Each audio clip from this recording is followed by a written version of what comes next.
কামপুৰৰ ৰাঙলু আৰক্ষী থানাত উত্তপ্ত পৰিস্থিতি বিনা দোষত দুজন যুৱকক আটক কৰাৰ অভিযোগত উত্তেজনা পশুখাদ্য চুৰিৰ অভিযোগত ৰাঙলুৰ চেংমৰাৰ দুজন যুৱকক আটক কৰিছিল আৰক্ষীয়ে চৰকাৰী গাঁও প্ৰধান মইনুল হক আৰু গাঁও সুৰক্ষা বাহিনীৰ সম্পাদক আইনুদ্দিন আহমেদৰ বিৰুদ্ধে পশুখাদ্য চুৰিৰ অভিযোগ ৰাইজৰ দাবীত সন্দেহবশতঃ আটক কৰা দুই যুৱকক এৰি দিবলৈ বাধ্য হয় আৰক্ষী দৃশ্যাংক দেখুৱাইছো আপোনালোকক ৰাঙলু আৰক্ষী থানাৰ সন্মুখত এক উত্তেজনাময় পৰিৱেশৰ সৃষ্টি হয় আজি বিনা দোষত দুজন যুৱকক আটক কৰাৰ অভিযোগত থানাৰ সন্মুখত এনেধৰণৰ এক উত্তেজনাময় পৰিস্থিতিৰ সৃষ্টি কৰে একাংশই পশুখাদ্য চুৰি কৰাৰ অভিযোগত ৰাঙলুৰ চেংমৰাৰ দুজন যুৱকক আৰক্ষীয়ে আটক কৰিছে চৰকাৰী গাঁও প্ৰধান মইনুল হক আৰু গাঁও সুৰক্ষা বাহিনীৰ সম্পাদক আইনুদ্দিন আহমেদৰ বিৰুদ্ধে পশুখাদ্য চুৰি কৰাৰ অভিযোগ উত্থাপন কৰিছিল ৰাইজে আৰু ৰাইজৰ দাবীত সন্দেহবশতঃ আটক কৰা দুই যুৱকক অৱশেষত এৰি দিবলৈ বাধ্য হয় আৰক্ষীয়ে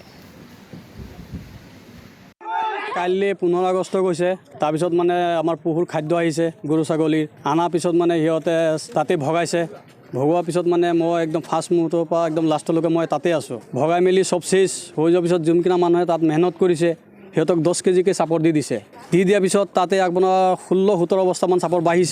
যোৱাৰ পিছত মই বোলো গাবৰা চাপ এই চাপৰখিনি যে বাঢ়িছে এইখিনি চাপৰ ক'ৰ পিছত গামবুঢ়াই কৈছে এইখিনি চাপৰ উত্তৰ চেংমাৰাত ঠিক আছে উত্তৰ চেংমাৰাত এতিয়া যিহেতু সিহঁতৰ পাবলগীয়া ধন আমি যেনেকৈ পাইছোঁ পানীৰ তলত আছোঁ সিহঁতৰ পানীৰ তলত আছে সিহঁতৰ পাব লাগে আপোনাৰ গাঁওখনৰ নাম কি আমাৰ গাঁৱৰ ৰাঙলু চেংমৰা তাৰপিছত কি কৰিলে এইখিনি কথা কোৱাৰ পিছত মই তাক বাউণ্ডেৰীৰ পৰা ওলাই গৈ ৰাস্তা সিটো পাৰে মই ৰৈ আছোঁ ৰৈ থকা অৱস্থাত মূলত আৰু 4-5জনমান মানুহ আছে পিছত দেখিলোঁ চাজা গাড়ী এখন গামবুঢ়া বাউণ্ডেৰীৰ ভিতৰত সোমাই যোৱাৰ পিছত সেই চাজা গাড়ীখনত 7 বস্তা চাপৰ লুট দিছে দি পেলাই যেতিয়া গামবুঢ়া ঘৰৰ পৰা ওলাই যেতিয়া ৰাস্তাত আহিছে তেতিয়াতে মই তাতেই মানে তেওঁক আগভেটা দিলোঁ আগভেটা দিয়াৰ পিছত মই তেখেতক সুধিলোঁ আপুনি চাপৰখিনি ক'ত নিয়ে ক'ৰ পৰা আনিছে তেতিয়া তেখেতে কৈছে মই গামবুঢ়া ঘৰৰ পৰা কিনি আনিছোঁ গামবুঢ়া ঘৰৰ পৰা আপুনি কি বুলি কিনি আনিছে কোনে কিনি আনিছে এইটো আতাবুৰ ৰহমান আপুনি কি বুলি কিনি আনিছে তেখেতে কৈছে যে এইখিনি চাপৰ কিনি আনিছোঁ সিহঁতৰ বোলে ইয়াত খৰচা আছে সেই খৰচা বিনিময়ত সিহঁতে বেচিছে মই কিনি আনিছোঁ